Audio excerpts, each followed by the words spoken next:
సర్వమంగళాదేవిని తల్లిదండ్రులు ఎంతో భక్తితో మంగళసూత్రంలోకి ఆవాహన చేయిస్తారు. ఆవాహన చేయించి, ఏమో ఈ పెళ్లికొచ్చినటువంటి సువాసినిల్లో ఏ ఆడది అంత భక్తితో ప్రతిరోజు సర్వమంగళాదేవతని ఉపాసన చేస్తోందో అని ఆ మంగళసూత్రాన్ని తీసుకొచ్చి ప్రతి వారి మెడలో ఉంచుతారు. సభలో పెద్దలైన వారు ఉన్నారనుకోండి, పరమ భక్తి తత్పరులైన వాళ్ళు, ఒక్కసారి వాళ్ళ చెయ్యి వేయిస్తారు ఆ మంగళసూత్రాల మీద. ఎందుచేత అంటే ఆ తాడు కట్టేటప్పుడు అది కేవలం ఏదో పరిమిత కాలానికి సంబంధించింది కాదు, రక్షాబంధనంలాగా. ఆ సూత్రం కడుతూ ఒక మాట అంటాడు, మమ జీవన హేతునా, నేనున్నానని గుర్తేమిటో తెలుసా, ఈ తాడే.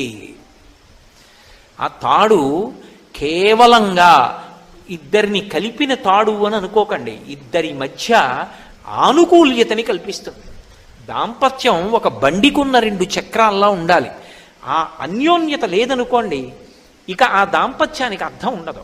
ఆవిడ చెడి అంటే ఈయన పెడి అన్నాడు అనుకోండి, ఇంకేం సంసారం, అక్కడికి వెళ్ళినవాడు కూడా విసుగొస్తుంది, చేసి ఇంకో మాట వెళ్ళకూడదు ఇంటికని. మంగళసూత్రానికి ముడులు ఇక్కడేస్తారు, కంఠంలో కడతారు తప్ప ఇంకొక చోట కట్టరు. ఎందుకు కట్టరు అంటే ఇక్కడ తల ఉంటుంది, తలకి ఈ కింద నుంచి శరీరం ఉంటుంది. ఈ శరీరం యొక్క కష్టసుఖాలన్నీ తల చూస్తుంది.